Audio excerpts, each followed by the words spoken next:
Ucrania y una exigencia a Estados Unidos de un tratado en el cual se establezca que Ucrania no entrará en la OTAN, en negro sobre blanco, por escrito. Eso no tuvo respuesta durante 2 meses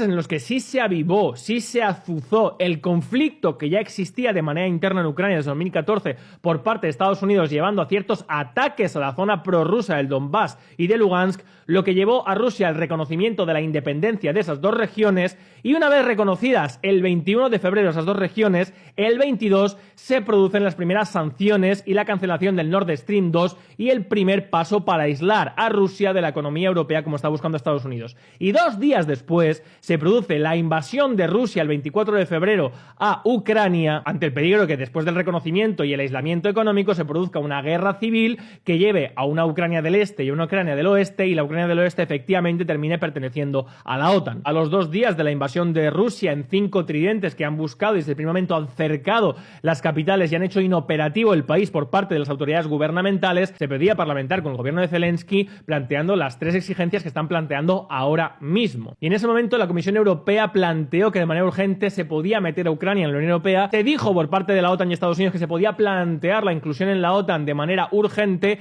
y llevó a Zelensky a pedir formalmente la inclusión en la OTAN y a pedir la inclusión en la Unión Europea. Y tras 2 semanas en las que se ha bombardeado con propaganda, se han prohibido los medios rusos incluso en Occidente, ojo cuidado, en contra del artículo 11 de la Declaración de Derechos Humanos de la Unión Europea, y se ha armado militarmente a los paramilitares y al gobierno de Zelensky, que incluso ha excarcelado a criminales con tal de engrosar sus tropas como fuera, pues después de eso Zelensky se ha dado cuenta que tras 20 días de conflicto no va a entrar de ninguna manera Ucrania en la OTAN, no va a entrar en la Unión Europea, y finalmente Zelensky se ha dado cuenta de que todos sus cantos de sirena estaban únicamente fundamentados en que él postergue la guerra lo máximo posible. Y como la guerra ahora mismo sigue hacia adelante y Rusia termine tomando Kiev y termine tomando todo el país, Zelensky sabe que se queda sin nada, se queda sin gobierno en Ucrania, se queda absolutamente fuera de cualquier posibilidad de hacer lo que mueve cualquier acción en política, que es conservar su posición y conservar su poder. Por lo tanto, ya ha llegado a un punto de inflexión en el que tiene que aceptar lo que podía haber aceptado hace 20 días, lo que se ha dado cuenta que de ninguna manera va a suceder, y un pacto con Rusia que le lleve a mantenerse en el poder en la zona de Ucrania, excluyendo el Donetsk y Lugansk. Ahora bien,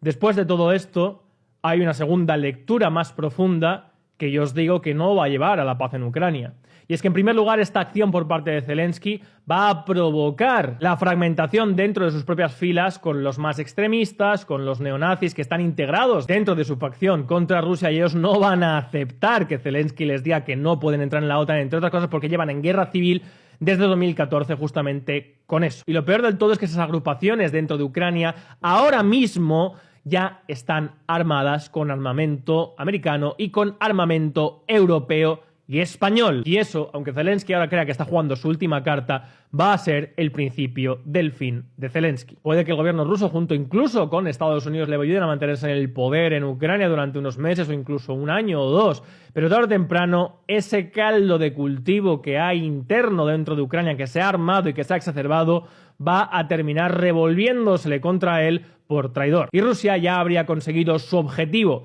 que, repito, señores todólogos de la televisión, señores presentadores, redactores de informativos de televisiones y de periódicos, saben perfectamente que de ninguna manera se buscaba la anexión de Ucrania, saben perfectamente que llevan 2 semanas mintiendo, copiando teletipos y amedrentando a la población española para fomentar una rusofobia que ya veremos cómo se cosecha y de qué manera, porque esto va a tener consecuencias en Occidente a largo plazo, que es lo que busca desde luego Estados Unidos, pero desde luego es trágico, está a años luz de llevar a Ucrania a una paz interna. Es más, se ha avivado un extremismo y un conflicto interno que va a llevar a una Ucrania inestable durante mucho tiempo, y que ya veremos de qué manera se consigue mitigar, porque eso sí que va a tener también un impacto en la economía europea, que depende en gran parte de la materia prima ucraniana. Y lo trágico en este caso para España es comprobar una vez más como toda la clase política española, y cuando digo toda es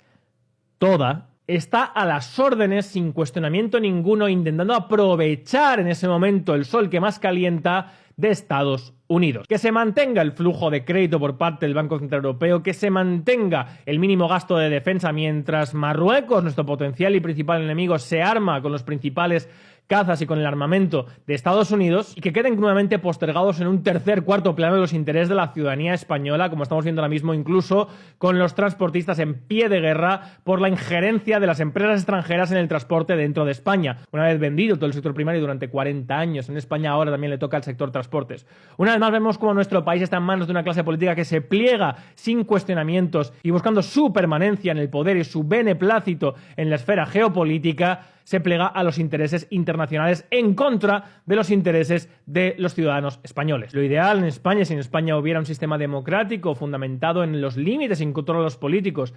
y donde los políticos, para medrar, que es lo que buscan siempre en su posición, tuvieran que atender realmente las necesidades de los ciudadanos, se debería plantear como principal prioridad nacional actualmente, primero, renovar y modernizar nuestro ejército y nuestra fuerza disuasoria para evitar un conflicto con Marruecos. Segundo, buscar un pacto de seguridad estratégico militar con nuestros vecinos, como son Francia, Italia, Alemania, entre otros. Del mismo modo que Estados Unidos, de manera paralela a la OTAN y previendo una posible desmantelación, que ya veremos lo que pasa con el rearme de Alemania, hizo el pacto AUKUS entre Reino Unido y Australia. Y tercero, salida de la OTAN de manera inmediata. Pero eso, como digo, requiere de un sistema político fundamentado en la pertinencia, eficacia y eficiencia a la que se destinan los recursos, y donde los políticos, como digo, para medrar en sus asientos, sea en el legislativo o en el ejecutivo, tienen que atender a las necesidades de sus ciudadanos y no echarles como si fuera alpistes pseudo-ideologías por las que ellos están pegando todos los días. ¿Cuál es el problema de esos puntos que yo estoy planteando y de ese régimen por el que peleamos muchos, y yo lo hago en este canal?